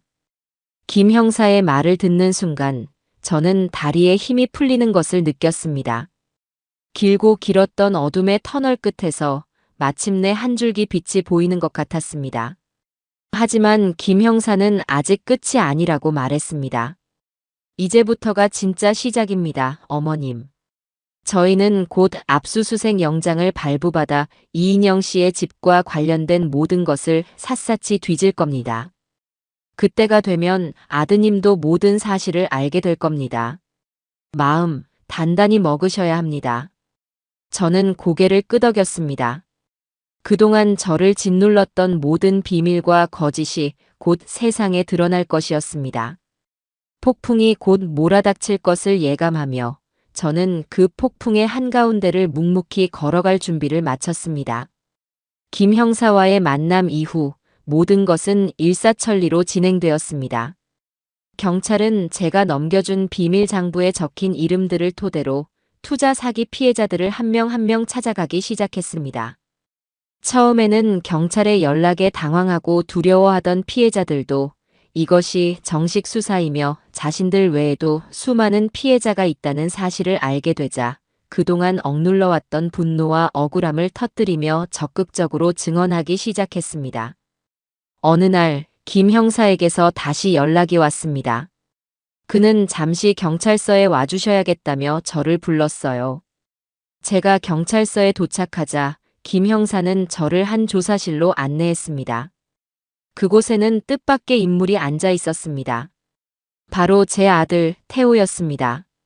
아들은 저를 보자마자 자리에서 벌떡 일어나 제게 달려오려 했지만 다른 형사가 그의 어깨를 막아섰습니다. 아들의 얼굴은 충격과 공포 그리고 배신감으로 완전히 무너져 내린 상태였습니다. 어머니, 이게 다 어떻게 된 일이에요? 경찰이 왜 인영이가 사기꾼이라고 하는 거예요? 아들은 울부짖었습니다. 저는 차마 아들의 얼굴을 마주 볼 수가 없었어요. 김 형사가 아들을 다시 자리에 앉히고는 제 앞에도 의자를 놓아주었습니다. 박태호 씨, 진정하십시오. 지금부터 저희가 확보한 증거들을 보여드리겠습니다. 어머님께서도 옆에서 지켜봐 주십시오. 김 형사는 책상 위에 서류와 사진들을 펼쳐놓았습니다. 그것은 제가 이미 보았던 인영이가 주차장에서 멀쩡히 걷는 사진, 수억 원이 오고 간 차명 계좌의 거래 내역, 그리고 다른 피해자들의 눈물 어린 진술서들이었습니다. 이게 다 뭡니까? 태호는 믿을 수 없다는 듯 중얼거렸습니다. 김 형사는 차가운 목소리로 하나씩 설명하기 시작했습니다. 박태호 씨의 아내 이인영 씨는 희귀병을 앓고 있지도 걷지 못하지도 않습니다. 지난 수년간 장애 진단을 빌미로 보험사에서 거액의 보험금을 편취했고 동시에 수십 명의 주부들을 상대로 고수익을 보장한다며 투자금을 받아 가로챈 혐의를 받고 있습니다. 이것들은 모두 그 증거들입니다. 김 형사는 마지막으로 녹음기 하나를 틀었습니다. 녹음기에서는 한 여자의 절규하는 목소리가 흘러나왔습니다. 그 여자는 자기도 아픈 몸이지만 특별한 투자처를 알고 있다며 저희를 안심시켰어요. 아이 수술비만 모이면 그만두려고 했는데 이제 저는 어떡하나요? 제발 제 돈 좀 찾아주세요. 네. 그것은 맘카페에서 보았던 한 피해자의 목소리였습니다. 녹음이 끝나자 태호는 책상 위로 그대로 고개를 쳐박고 아이처럼 오열하기 시작했습니다. 그의 울음소리에는 모든 것이 무너져 내린 한 남자의 절망이 담겨 있었습니다. 그가 사랑했던 아내, 그가 지키려 했던 가정, 그가 믿었던 모든 것이 한순간에 거짓 신기루가 되어 사라져버린 것이었습니다. 아들은 한참을 울다 말고 고개를 들어 저를 바라보았습니다. 그의 눈에는 원망 대신 깊은 죄책감과 미안함이 어려 있었어요. 어머니 말이 다 맞았네요. 제가 바보였어요. 죄송해요, 어머니. 정말 죄송합니다. 저는 더 이상 아무 말도 할 수 없었습니다. 그저 다가가서 무너져 내린 아들의 등을 가만히 쓸어줄 뿐이었습니다. 그날 이후 태호는 완전히 다른 사람이 되었습니다. 경찰 조사를 받고 집으로 돌아온 그는 인영이에게 아무것도 묻지 않았습니다. 그저 넋이 나간 사람처럼 멍하니 앉아만 있었지요. 인영이는 그런 아들의 변화에 불안함을 느꼈을 겁니다. 투자자들 몇몇과 연락이 끊기고 아들의 태도마저 싸늘해지자 그녀는 무언가 잘못되고 있다는 것을 직감한 듯 보였습니다. 그리고 마침내 인영이는 최악의 수를 두고 맙니다. 자신의 결백과 심각한 상태를 다시 한번 입증하기 위해 스스로 사고를 만들어내기로 한 것이었습니다. 그날 저녁 저는 태호에게서 다급한 전화를 받았습니다. 어머니, 빨리 좀 와주세요. 인영 씨가 욕실에서 넘어졌어요. 머리를 부딪혔는데 의식이 없어요. 저는 전화를 받자마자 이것이 인영이의 자작극임을 직감했습니다. 김 형사가 궁지에 몰리면 무슨 짓을 할지 모른다고 경고했던 것이 떠올랐어요. 저는 즉시 김 형사에게 전화를 걸어 이 사실을 알렸습니다. 형사님, 인영이가 욕실에서 넘어져서 의식이 없는 척 연기를 하고 있습니다. 119 구급차도 불렀다고 합니다. 알겠습니다, 어머님. 지금 즉시 저희도 그쪽으로 출동하겠습니다. 드디어 때가 된 것 같습니다. 저는 급하게 택시를 잡아 아들의 집으로 향했습니다. 아파트 앞에 도착하니 119 구급차가 요란한 불빛을 번쩍이며 서 있었습니다. 집 안으로 뛰어들어가니 구급대원들이 거실 바닥에 누워있는 인영이의 상태를 살피고 있었습니다. 인영이는 눈을 감은 채 미동도 없었고 태호는 옆에서 어쩔 줄 몰라 하며 발만 동동 구르고 있었어요. 모든 것이 인영이가 계획한 대로 흘러가는 듯 보였습니다. 구급대원이 인영이를 들것에 실으려던 바로 그 순간이었습니다. 딩동. 요란한 초인종 소리가 울렸습니다. 태호가 의아한 표정으로 현관문을 열자 그 앞에는 김 형사를 비롯한 여러 명의 형사들이 서 있었습니다. 그들의 손에는 차가운 금속으로 된 종이 한 장이 들려 있었어요. 이인영 씨에 대한 사기 및 횡령 혐의로 발부된 체포영장입니다. 이인영 씨, 당신을 체포합니다. 김 형사의 단호한 목소리가 거실을 가득 메웠습니다. 그 순간 들것에 실려가던 인영이가 감고 있던 눈을 번쩍 떴습니다. 그녀의 얼굴에는 더 이상의 연기도 눈물도 없었습니다. 오직 차가운 분노와 당혹감만이 가득했어요. 자신의 마지막 발악이 결국 자신의 체포 현장이 되어버린 이 아이러니한 상황을 그녀는 믿을 수 없다는 듯 저와 형사들을 번갈아 쳐다보았습니다. 모든 연극이 끝나는 순간이었습니다. 요란한 사이렌 소리와 함께 구급차와 경찰차가 떠나간 아파트는 마치 거대한 폭풍이 모든 것을 핥히고 지나간 뒤처럼 고요했습니다. 그 적막은 평화가 아닌 모든 것이 파괴된 뒤에 찾아오는 공허한 침묵이었지요. 잠시 전까지 울부짖으며 발악하던 며느리 인영이의 악에 바친 목소리가 여전히 귓가에 환청처럼 맴도는 듯 했습니다. 당신 때문이야. 이 악독한 시어머니. 제 인생을 통째로 부정당한 기분이었지만 이상하게도 슬프거나 억울하지는 않았습니다. 그저 저것이 바로 내가 구해내려 했던 아들을 올가매고 있던 괴물의 진짜 목소리였구나 하는 차가운 깨달음만이 자리할 뿐이었습니다. 형사들이 집 안을 샅샅이 뒤지며 남겨놓은 흔적들은 처참했습니다.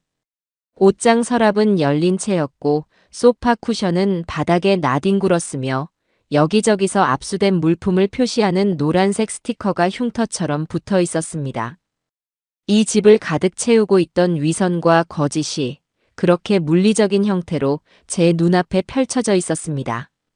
이 모든 난장판의 한가운데 제 아들 태호는 마치 영혼이라도 빠져나간 사람처럼 거실 바닥에 주저앉아 있었습니다. 텅 빈 눈으로 한 곳을 응시하는 아들의 모습은 지난 몇 년간 자신이 쌓아 올린 삶이 한낱 모래성이었음을 깨달은 사람의 그것이었습니다. 저는 조용히 아들에게 다가가 그 옆에 함께 쪼그려 앉았습니다. 어떤 위로의 말도 쉽게 나오지 않았어요. 그 어떤 말로도 지금 아들이 느끼는 거대한 상실감과 배신감을 어루만질 수 없음을 알았기 때문입니다. 제가 할 수 있는 일은 그저 말없이 아들의 어깨를 감싸 안는 것뿐이었습니다. 제 온기가 전해졌을까, 태호는 그제야 굳어있던 몸을 풀며 제 어깨에 얼굴을 묻고 아이처럼 흐느끼기 시작했습니다. 다 큰 아들의 서럽고 처절한 울음소리가 텅 빈 집을 가득 메웠습니다. 그것은 아내에 대한 배신감, 진실을 외면했던 자신에 대한 자책, 그리고 어머니에 대한 미안함이 뒤섞인 참회와도 같은 울음이었습니다. 저는 그저 아들의 등이 잠잠해질 때까지 아무 말 없이 등을 토닥여 주었습니다. 괜찮다, 아들아. 이제 모든 것이 끝났으니 이제부터 다시 시작하면 된단다. 한참을 울던 태호가 겨우 감정을 추스르고 고개를 들었을 때 방문 하나가 조심스럽게 열리며 하준이가 잠이 덜 깬 얼굴로 고개를 내밀었습니다. 할머니, 아빠, 무슨 일이에요? 밖에서 막 시끄러운 소리가 났어요. 아이는 이 모든 끔찍한 상황을 알 리 없는 순수한 얼굴이었습니다. 저는 심장이 덜컥 내려앉는 기분이었어요. 이 어린아이에게 이 잔인한 진실을 어떻게 설명해야 할까요? 태호는 하준이를 보자마자 황급히 눈물을 닦으며 자리에서 일어났습니다. 하준아, 아무 일도 아니야. 그냥 아빠가 잠깐 넘어져서 그랬어. 괜찮아. 아들은 애써 웃어 보였지만 그 목소리는 형편없이 떨리고 있었습니다. 저는 더 이상 이 거짓으로 가득 찬 집에 아이를 둘 수 없다고 판단했습니다.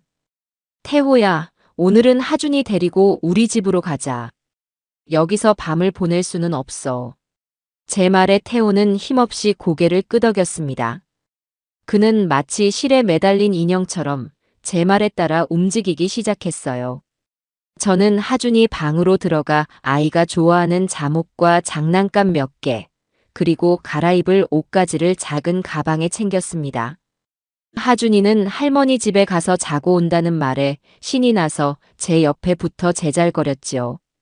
아이의 순진무구함이 역설적으로 제 가슴을 더욱 아프게 찔렀습니다. 집을 나서기 전 태호는 잠시 발걸음을 멈추고 집 안을 돌아보았습니다. 그의 시선이 인영이가 쓰던 휠체어, 그녀의 손때가 묻은 가구들, 그리고 가족 사진이 담긴 액자 위에 차례로 머물렀습니다. 그의 눈빛은 흔들리고 있었지만 이내 그는 결심한 듯 고개를 돌렸습니다. 그 눈빛 속에는 미련이나 슬픔 대신 모든 것을 정리하겠다는 차가운 결의가 서려 있었습니다. 그렇게 우리 세 사람은 모든 비밀과 거짓이 폭로된 그 집을 뒤로하고 나섰습니다. 아파트 복도를 걸어 나와 엘리베이터를 타고 1층 현관을 빠져나오는 그 모든 과정이 마치 긴 꿈에서 깨어나는 것처럼 비현실적으로 느껴졌습니다. 제 손을 잡은 하준이의 작은 온기와 제 옆에서 말없이 걷는 아들의 무거운 침묵. 그것만이 제가 현실에 발을 딛고 있음을 느끼게 해주었습니다. 제 작은 집으로 향하는 택시 안에서 저는 창밖으로 빠르게 스쳐 지나가는 도시의 불빛을 보며 생각했습니다. 이것은 끝이 아니라 새로운 시작이라고. 고통스럽고 더딜지라도 우리는 반드시 이 상처를 이겨내고 다시 일어서야만 한다고 말입니다. 제 집에 도착한 태호는 그날 밤 뜬 눈으로 밤을 새웠습니다. 저는 그런 아들에게 아무것도 묻지 않고 그저 따뜻한 차 한 잔을 끓여줄 뿐이었어요. 다음 날 아침, 태호는 마치 다른 사람이라도 된 것처럼 단호한 얼굴로 제게 말했습니다. 어머니, 저 변호사를 만나야겠어요. 이혼. 해야겠습니다. 그의 목소리에는 한치의 망설임도 없었습니다. 저는 말없이 고개를 끄덕였습니다. 그것이 태호가 자신과 하준이의 삶을 되찾기 위해 해야 할 첫 번째 일이었습니다. 그날부터 태호는 바쁘게 움직이기 시작했습니다. 변호사를 만나 이혼 소송 절차를 밟고 경찰서를 오가며 참고인 조사를 받았습니다. 자기 아내의 범죄 사실을 제 입으로 직접 진술하는 것은 그에게 무척이나 고통스러운 일이었을 겁니다. 하지만 태호는 단 한 번도 약한 모습을 보이지 않았어요. 그는 자신이 외면했던 진실의 대가를 온몸으로 치르고 있었습니다. 며칠 뒤 인영이의 사건은 언론에 대서특필되기 시작했습니다. 희귀병 환자 행세하며 수십억 원대 보험 사기, 휠체어 탄 두 얼굴의 맘카페 투자 사기단 주범 구속. 뉴스 화면에는 모자이크 처리된 인영이의 얼굴과 그녀가 살던 우리 아파트의 모습이 번갈아 비쳤습니다. 온 세상이 그녀의 범죄에 대해 떠들어댔고 저는 그 뉴스를 보며 씁쓸한 마음을 감출 수 없었습니다. 제가 원했던 것은 이런 시끄러운 유명세가 아니었습니다. 저는 그저 제 아들과 손주를 구하고 싶었을 뿐이니까요. 세상이 시끄러워질수록 태호는 더욱 단단해졌습니다. 그는 인영이의 가족들이 걸어오는 비난 섞인 전화에도 흔들리지 않았고 주변의 동정 어린 시선에도 굴하지 않았습니다. 그리고 마침내 그는 가장 중요한 결정을 내렸습니다. 어머니, 저 아파트 처분해야겠어요. 그 집에서 있었던 모든 기억을 다 지워버리고 싶어요. 저는 아들의 결정을 존중했습니다. 며칠 뒤 저와 태호는 그 집을 정리하기 위해 다시 그곳을 찾았습니다. 집은 여전히 그날의 흔적이 고스란히 남아 있었어요. 우리는 말없이 집안의 물건들을 정리하기 시작했습니다. 태호는 인영이가 남겨둔 모든 물건들, 그녀가 입던 옷, 쓰던 화장품, 그리고 그녀가 사들였던 수많은 사치품들을 쓰레기 봉투에 담아냈습니다. 그 물건들을 버리는 것은 지난 몇 년간의 거짓된 삶을 도려내는 것과 같은 아픈 의식이었습니다. 모든 것을 정리하고 텅 비어버린 집을 둘러보며 태호가 제게 말했습니다. 어머니 덕분이에요. 어머니 아니었으면 저랑 하준이는 아직도 저 거짓말 속에서 살고 있었겠죠. 정말 감사합니다. 아들은 제 손을 잡으며 진심으로 고개를 숙였습니다. 저는 그런 아들의 손을 마주 잡으며 비로소 제 마음속을 짓누르고 있던 커다란 바위 하나가 사라지는 것을 느꼈습니다. 비록 모든 것을 잃었지만 저는 제 아들을 되찾았습니다. 진실을 마주할 용기를 가진 진짜 제 아들을요. 그것만으로도 제가 한 모든 일은 충분한 가치가 있었습니다. 인영이가 구속되고 세상이 한바탕 시끄러워진 뒤 우리에게는 법적인 절차와 함께 상처를 치유해야 하는 지난한 시간이 남았습니다. 태호는 변호사를 통해 이혼 소송을 신속하게 진행했고 인영이는 구치소 안에서 이혼 서류에 도장을 찍었습니다. 아이의 양육권은 당연히 태호에게 돌아왔습니다. 자신의 아이마저 범죄의 방패막이로 삼았던 인영이에게는 아이를 키울 자격이 없다는 것이 법의 판단이었습니다. 그 무렵 저는 김 형사로부터 연락을 한 통 받았습니다. 인영이에 대한 추가 조사가 이루어지면서 그녀의 범죄 행각이 생각보다 훨씬 더 악랄하고 거대했다는 사실이 밝혀졌다는 것이었습니다. 그녀는 단순히 엄마들을 상대로 투자 사기를 벌인 것을 넘어 몸이 아프거나 경제적으로 어려운 사람들에게 의도적으로 접근해 보험 사기를 치는 법을 알려주고 수수료를 챙기는 일종의 보험 사기 컨설턴트 역할까지 해왔다고 합니다. 피해자들은 눈덩이처럼 불어났고 그녀가 편취한 금액의 총액은 상상을 초월하는 수준이었습니다. 경찰 조사가 마무리되고 인영이는 마침내 재판에 넘겨졌습니다. 첫 재판이 열리던 날, 저와 태호는 피해자들의 가족석에 앉아 재판을 지켜보았습니다. 법정에 들어서는 인영이는 제가 알던 그 화려하고 당당한 모습이 아니었습니다. 수임복을 입은 그녀는 초췌하고 깡마른 모습으로 고개를 푹 숙인 채 피고인석에 앉았습니다. 그녀의 모습을 보는 태호의 표정은 복잡 미묘했습니다. 한때는 목숨처럼 사랑했던 아내의 처참한 모습에 대한 연민과 그녀가 저지른 죄에 대한 분노가 뒤섞인 듯 보였지요.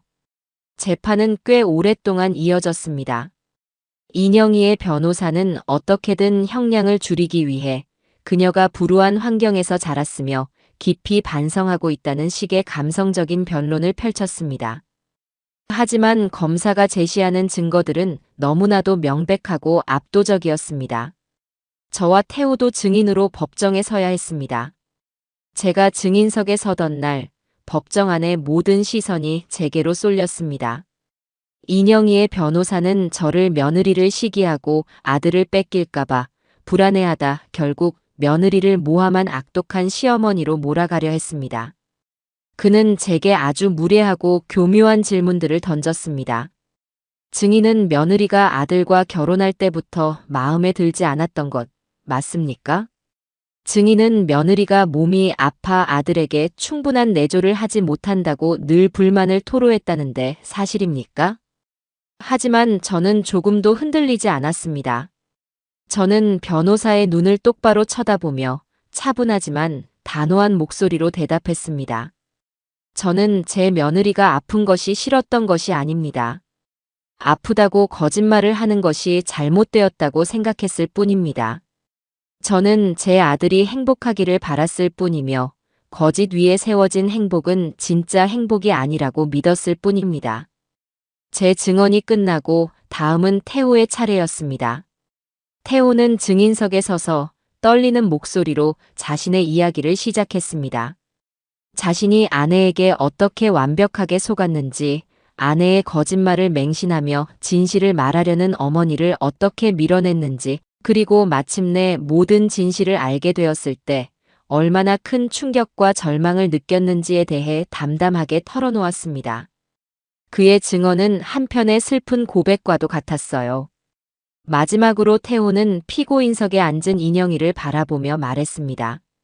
재판장님, 저는 제 아내가 저지른 죄에 대해 엄벌을 내려주시기를 바랍니다. 그것이 저와 제 아들, 그리고 저 여자에게 속아 피눈물을 흘린 수많은 피해자들에게 제가 할 수 있는 유일한 속죄라고 생각합니다. 태호의 증언이 끝나자 법정 곳곳에서 억눌린 흐느낌이 터져나왔습니다. 그것은 다른 피해자들의 울음소리였습니다. 몇 차례의 재판이 더 이어진 후 마침내 선고 공판일이 다가왔습니다. 그날 법정은 사람들로 가득 차 발 디딜 틈도 없었습니다. 판사가 자리에서 일어나 판결문을 읽어 내려가기 시작했습니다. 법정 안에는 숨막히는 정적이 흘렀고 저는 태호의 손을 굳게 잡았습니다. 피고인 이인영은 자신의 신체적 조건을 가장해 수년간 거액의 보험금을 편취하고 같은 처지의 주부들을 상대로 신뢰를 쌓은 뒤 이를 악용하여 수십억 원대에 이르는 투자 사기를 저지르는 등 그 죄질이 매우 불량하고 비난 가능성이 크다. 특히 자신의 어린 아들마저 범죄의 도구로 이용하고 수사 과정과 재판 과정에서 진심으로 반성하는 태도를 보이지 않는 점 등을 고려하여 피고인 이인영에게 징역 10년을 선고한다. 땅, 땅, 땅. 판사의 선고와 함께 의사봉소리가 법정을 울리는 순간 저도 모르게 눈을 감았습니다. 징역 10년. 결코 짧지 않은 세월이었습니다. 제 옆에서 태호는 조용히 눈물을 흘리고 있었고 피해자석에서는 안도와 서름이 뒤섞인 울음이 터져나왔습니다. 인영이는 판결을 듣고 그 자리에 주저앉아 오열했지만 그 눈물에 동정심을 보내는 사람은 아무도 없었습니다. 길고 길었던 싸움이 마침내 정의의 심판으로 끝을 맺는 순간이었습니다. 법정을 나오자 하늘이 유난히 맑고 푸르게 보였습니다. 태호는 저를 보며 처음으로 희미하게 웃어 보였습니다. 완벽한 행복은 아니었지만 그것은 분명 새로운 시작을 알리는 미소였습니다. 우리는 하준이가 기다리는 집으로 향했습니다. 이제는 더 이상 과거에 얽매이지 않고 오직 우리 세 사람의 미래만을 생각하며 나아가야 할 때였습니다. 그 후 우리는 거짓의 흔적이 남은 아파트를 처분한 돈으로 제 집 근처에 작은 빌라를 얻어 새로운 보금자리를 꾸렸습니다. 태호는 다니던 회사를 그만두고 작은 배달 전문 음식점을 차렸습니다. 새벽부터 밤늦게까지 고된 일이었지만 그는 단 한 번도 힘들다는 내색을 하지 않았어요. 정직하게 땀 흘려 돈을 버는 것이 얼마나 소중하고 값진 일인지를 그는 온몸으로 깨닫고 있었습니다. 저는 그런 아들을 위해 매일같이 가게 일을 돕고 하준이를 돌보며 새로운 일상에 적응해 나갔습니다. 비록 이전보다 풍족하지는 않았지만 우리 세 식구가 함께하는 저녁 식탁은 그 어떤 진수성찬보다도 따뜻하고 행복했습니다. 진실 위에서 다시 쌓아올린 우리의 삶은 그렇게 조금씩 하지만 단단하게 뿌리를 내려가고 있었습니다. 인영이에 대한 법의 심판이 내려지고 계절이 여러 번 바뀌었습니다. 강산이 한 번 변한다는 10년의 세월 중 어느덧 첫 번째 해가 그렇게 흘러가고 있었습니다. 시간은 가장 정직한 치유제라는 말처럼 우리 가족의 삶에도 많은 변화가 찾아왔습니다. 고통의 기억이 완전히 사라진 것은 아니었지만 그 상처 위로는 단단한 새살이 돋아나고 있었습니다. 태호가 시작한 작은 가게는 정직한 맛집으로 입소문이 나기 시작하면서 제법 자리를 잡았습니다. 아들은 이제 어엿한 사장님이 되어 몇 안 되는 직원들을 이끌며 성실하게 가게를 꾸려나가고 있었지요. 이른 아침 앞치마를 두르고 가게 문을 나서는 아들의 뒷모습을 볼 때면 저는 한없이 마음이 든든해지곤 했습니다. 예전처럼 좋은 옷을 입고 비싼 차를 타지는 않았지만 스스로의 힘으로 정직하게 삶을 일구어가는 지금의 아들이 저는 수만 배는 더 자랑스러웠습니다. 아들은 더 이상 세상 물정 모르는 어수룩한 청년이 아니었어요. 큰 시련을 겪고 일어선 사람만이 가질 수 있는 깊이와 단단함을 지닌 진짜 어른이 되어 있었습니다. 저의 가장 큰 기쁨이자 삶의 이유인 하준이는 이제 유치원을 졸업하고 초등학교에 입학했습니다. 처음에는 엄마의 부재에 대해 혼란스러워하고 불안해하기도 했지만 아빠와 저의 넘치는 사랑 속에서 아이는 금세 안정을 되찾았습니다. 저희는 하준이에게 엄마는 아주 먼 곳으로 긴 여행을 떠났다고 언젠가 하준이가 아주 많이 크면 다시 만날 수 있을지도 모른다고 설명해 주었습니다. 그것이 아이를 위한 최선의 거짓말이라고 생각했어요. 다행히 하준이는 밝고 씩씩하게 자라주었습니다. 학교에 가는 것을 좋아했고 친구들과 어울려 운동장을 뛰어다니는 것을 즐겼으며 시험에서 100점을 맞았다며 제 품에 안겨 자랑하는 평범하고 사랑스러운 아이가 되었습니다. 아이의 책가방을 챙겨주고 서툰 글씨로 쓴 일기장을 검사해주는 소소한 일상은 제게 그 무엇과도 바꿀 수 없는 행복을 안겨주었습니다. 가끔 인영이의 사건으로 알게 되었던 다른 피해자들의 소식이 들려오기도 했습니다. 그들은 법원의 판결에 따라 인영이의 은닉 재산을 처분한 돈을 일부나마 돌려받았다고 합니다. 잃어버린 돈에 비하면 턱없이 부족한 금액이었지만 그래도 범인이 죗값을 치렀다는 사실에 큰 위안을 얻었다며 제게 고맙다는 연락을 해오는 분도 있었습니다. 그럴 때마다 저는 제가 한 일이 비단 제 가족만을 위한 일이 아니었음을 다시 한번 깨닫고는 했습니다. 어느 화창한 주말 오후였습니다. 저와 태호 그리고 하준이는 오랜만에 가까운 공원으로 나들이를 나섰습니다. 태호는 하준이와 함께 연을 날리며 잔디밭을 뛰어다녔고 저는 벤치에 앉아 그 모습을 흐뭇하게 바라보고 있었습니다. 파란 하늘 위로 높이 솟아오르는 연을 보며 저는 지난 몇 년간의 시간을 조용히 되돌아보았습니다. 참으로 길고 아픈 시간이었습니다. 사랑하는 아들과 며느리의 가정이 무너지는 것을 제 눈으로 지켜봐야 했고 제 손으로 그 모든 것을 세상에 드러내야만 했습니다. 때로는 모든 것을 포기하고 싶을 만큼 절망스러웠고 아들에게 버림받았을 때는 세상에 정말 혼자 남겨진 것 같아 두렵기도 했습니다. 하지만 저는 포기하지 않았습니다. 제 아들을 그리고 제 손주를 그 거짓의 구렁텅이에서 구해내야 한다는 일념 하나로 여기까지 달려왔습니다. 문득 그런 생각이 들었습니다. 제가 얻은 진짜 승리는 며느리 인영이를 감옥에 보낸 것이 아니라는 생각. 진짜 승리는 제 아들 태호가 더 이상 거짓된 삶에 기생하지 않고 제 발로 당당히 설 수 있게 된 것. 그리고 제 손주 하준이가 진실하고 정직한 세상 속에서 올바른 가치관을 배우며 자라날 수 있는 환경을 만들어준 것. 그것이야말로 제가 이 힘든 싸움을 통해 얻어낸 가장 값진 승리였습니다. 만약 제가 그때 진실을 외면했다면 우리는 지금쯤 겉만 번지르르한 거짓 행복 속에서 영혼이 썩어 문드러지고 있었을지도 모릅니다. 할머니. 생각에 잠겨 있는데 하준이가 땀을 뻘뻘 흘리며 제게로 달려와 품에 폭 안겼습니다. 할머니, 제가 날린 연이 하늘 제일 꼭대기까지 올라갔어요. 어머, 그랬어? 우리 하준이가 최고네. 저는 아이를 꼭 껴안아주며 이마에 맺힌 땀을 닦아주었습니다. 아이에게서는 햇볕에 그을린 건강한 냄새와 풀냄새가 섞여 풍겨왔습니다. 그때 연주를 감으며 저희 쪽으로 걸어오던 태호가 저와 눈이 마주치자 따뜻한 미소를 지어 보였습니다. 그 미소 속에는 지난날의 아픔과 미안함, 그리고 지금의 행복에 대한 깊은 감사가 모두 담겨 있었습니다. 저 역시 아들을 향해 마주 웃어주었습니다.